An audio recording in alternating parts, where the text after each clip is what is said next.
Have you ever wondered what's really going through your avoidant ex's mind during no contact? While you're sitting there analyzing every past conversation, replaying moments, questioning if silence is the right move, something fascinating is happening on their end, and it's probably not what you think. Today, we're diving deep into the psychological journey your avoidant ex experiences the longer you stay silent. This isn't about playing games or manipulation. This is about understanding the actual mental and emotional shifts that occur when someone with avoidant attachment patterns suddenly loses access to you. Whether you're 1 week, 1 month, or 3 months into no contact, understanding these stages will give you clarity, help you stop second guessing yourself, and show you why patience is your most powerful tool right now. So if you're ready to understand what's really happening behind the scenes, let's get into it. The moment you go silent, your avoidant ex feels something you probably don't expect: relief. Yes, genuine relief. This is the part that stings the most, because while you're grieving the relationship, processing the pain, and wondering if you made the right choice, they seem completely fine. They're out socializing with friends, posting carefree updates on social media, maybe even talking to new people or diving into hobbies they neglected. It looks like they've moved on in the blink of an eye, like the relationship meant absolutely nothing to them, like you were easily replaceable. But here's what's actually happening beneath that calm exterior. Avoidants are neurologically wired to associate distance with safety and security. Throughout the relationship, they likely felt overwhelmed by emotional demands, suffocated by intimacy, or terrified by the vulnerability required to maintain genuine connection. Every time you wanted to talk about feelings, every time you sought reassurance, every time you tried to get closer, it triggered their nervous system into fight or flight mode. Your silence suddenly removes all that pressure completely. For the first few weeks, they're finally able to exhale. They're convincing themselves with thoughts like, see, I'm actually better off alone. I don't need anyone in my life. This proves I was absolutely right to end things or create distance. But here's the crucial trap in all of this. This relief they're experiencing is built entirely on avoidance, not on actual emotional healing or growth. They're not genuinely processing the loss of the relationship. They're actively running from it, burying it, denying its significance. And any relief that comes from avoidance, rather than resolution, doesn't last long term.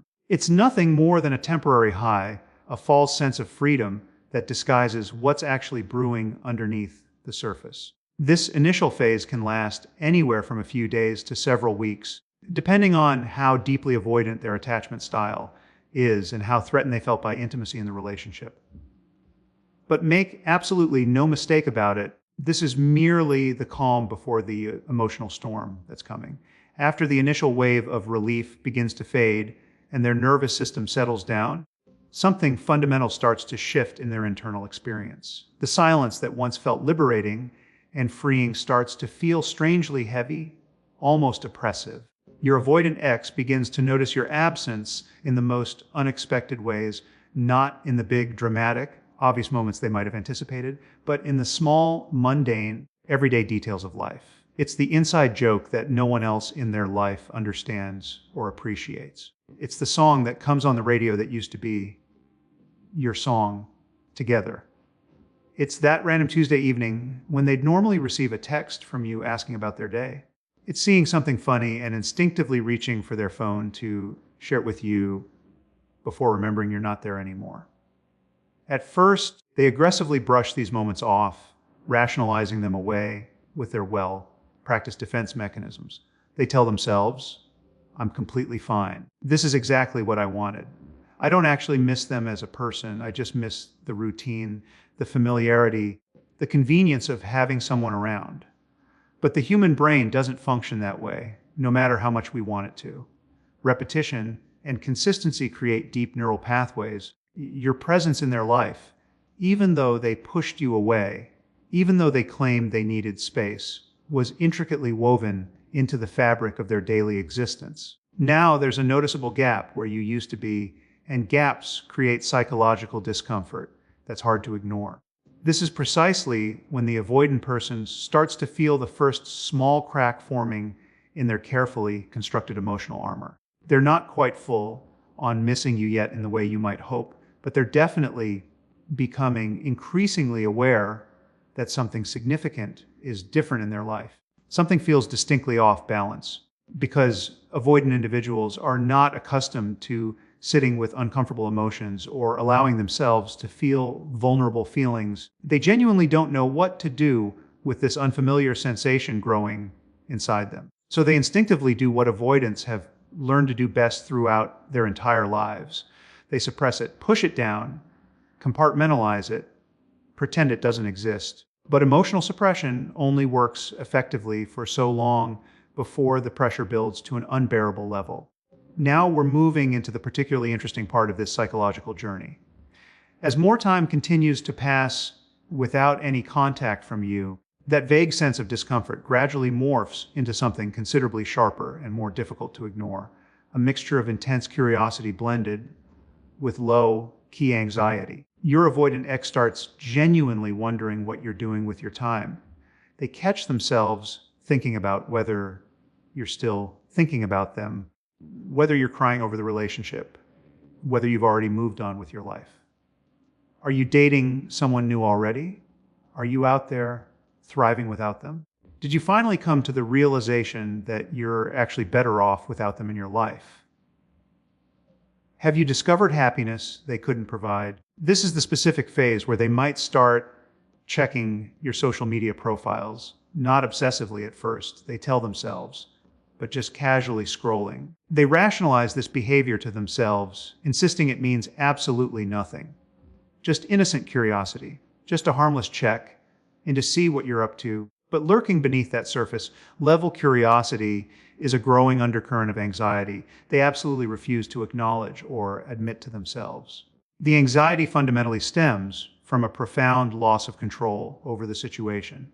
During the relationship, and even during the breakup itself, they were the ones who controlled the emotional narrative. They controlled the distance and closeness. They had the power, the upper hand, the ability to determine the terms of engagement. Your continued, unwavering silence completely disrupts that established control dynamic.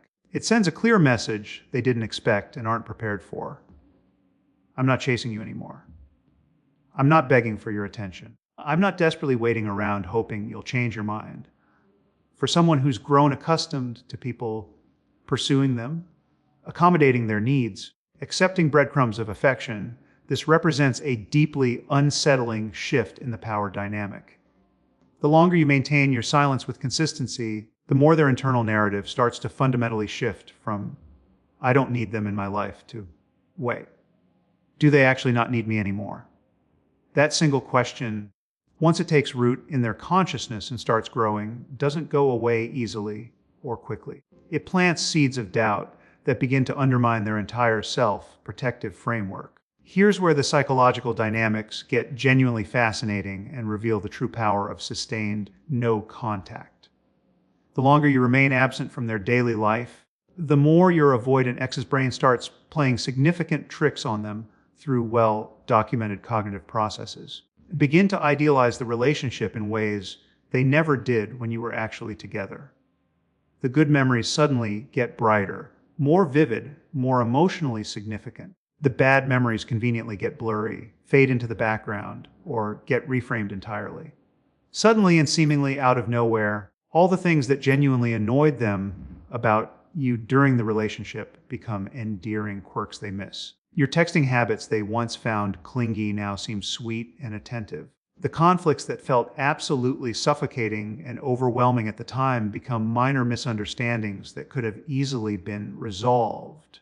The emotional intimacy they ran from becomes something they crave. This psychological phenomenon is called rosy retrospection, a powerful cognitive bias where people naturally remember past experiences more positively than they actually were in reality. This effect becomes especially potent and influential when combined with the primal fear of permanent loss. Your ex starts having thoughts like, maybe I completely overreacted to normal relationship challenges. Maybe it actually wasn't that bad being together. Maybe the problems were smaller than I made them out to be. Maybe I made a terrible mistake letting them go. But here's the absolutely critical part. You need to understand this isn't genuine change or authentic emotional growth yet. This is simply their brain's automatic response to the perceived threat of permanent loss and the discomfort of uncertainty. They're not actually missing the real, complex, three-dimensional you with all your human flaws and imperfections. They're missing the idealized, simplified version of you they've unconsciously constructed in your physical and emotional absence. This is precisely why reaching out too early in the process can completely backfire and reset all the progress. If you respond during this idealization phase, you immediately become real again, complete with all your actual flaws, needs, and human complexity. The comforting fantasy instantly collapses. Along with it goes their motivation to reconnect or do any internal work. But if you continue to stay silent and maintain your boundaries, the idealization naturally deepens and intensifies. The what if questions multiply exponentially in their mind. The emotional pull they feel toward you strengthens significantly with each passing day. After several weeks or even months of complete silence and zero contact, a genuine terrifying thought starts creeping into your avoidant ex's previously confident mind.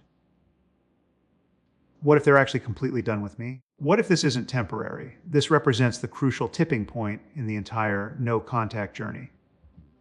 Up until this specific moment, some part of them unconsciously assumed you'd always be emotionally available to them. That even if they needed extended space, needed to explore other options, needed to run away from intimacy, you'd still be there patiently waiting in the background. That they could come back whenever they felt ready, on their own terms and timeline, you'd welcome them with open arms. Your sustained, consistent silence absolutely shatters that comfortable assumption. It forces them to directly confront the very real possibility that the door they assumed would always remain open for them might actually be closing permanently. This is when the fear of permanent loss genuinely hits them with full force. And for an avoidant person specifically, this fear can feel absolutely overwhelming and destabilizing because it directly conflicts with everything they've spent years telling themselves about not needing deep connection or commitment. Their entire self-concept has been built around independence and self-sufficiency, and now that foundation is shaking. They might reach out during this particular phase, but usually not with grand romantic gestures or vulnerable declarations. Instead, they send small breadcrumbs of contact.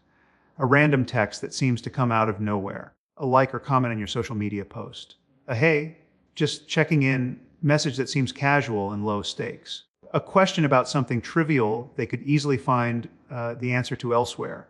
These contact attempts aren't accidents or coincidences. These are calculated tests, whether conscious or unconscious. They're checking to see if you're still emotionally available to them, if they still have access to your attention and energy, if the door is actually still open despite their previous behavior. How you choose to respond during this critical phase, or more importantly, how you choose not to respond, literally determines everything that comes next. Because if you respond too eagerly, too quickly, too enthusiastically, you inadvertently confirm that they haven't really lost you at all. The fear immediately dissipates like morning fog, and along with it goes their motivation to change, grow, or do any meaningful self-reflection. But if you maintain your boundaries firmly and consistently, the fear intensifies and deepens. And that's precisely when real, lasting transformation becomes genuinely possible rather than just theoretical. The final and arguably most powerful thing that happens the longer you maintain complete silence. Your avoidant ex is forced to sit alone with themselves and their patterns, possibly for the first time in years, without you to focus their attention on, without the relationship to avoid dealing with, without the distraction of your presence or the drama of push-pull dynamics. They're left completely alone with their own thoughts, feelings, and behavioral patterns. And patterns, when you're genuinely forced to look at them directly without distraction, become absolutely impossible to ignore or rationalize away. They start noticing with uncomfortable clarity how they consistently sabotage genuine connection whenever it gets too real. How they instinctively run away the moment things become emotionally intimate or vulnerable. How they've repeated the exact same dysfunctional cycle in multiple relationships throughout their life. Different partners, same ending. Maybe they start seeing with fresh eyes how their childhood experiences shaped their attachment style, how their parents' relationship modeled avoidance, how early abandonment or engulfment created these defense mechanisms, how their fear of vulnerability and rejection keeps them perpetually isolated despite claiming they prefer it. This level of self-awareness doesn't happen overnight. It certainly doesn't happen quickly or easily. And here's the difficult truth: it doesn't happen for everyone, even with extended no contact. Some avoidant individuals will simply find someone new to repeat the exact same pattern with, someone who hasn't established boundaries yet, someone who will chase them and accept breadcrumbs. They'll transfer all their unresolved issues onto a new person and restart the cycle. But for those who are genuinely ready for growth, for those who possess the self-awareness and demonstrate the willingness to do uncomfortable internal work, your silence creates the necessary space and motivation they desperately need to begin that journey. And here's the ultimate truth you need to accept. You absolutely cannot do that internal work for them, no matter how much you love them. You can't love them into healing or fix their attachment wounds.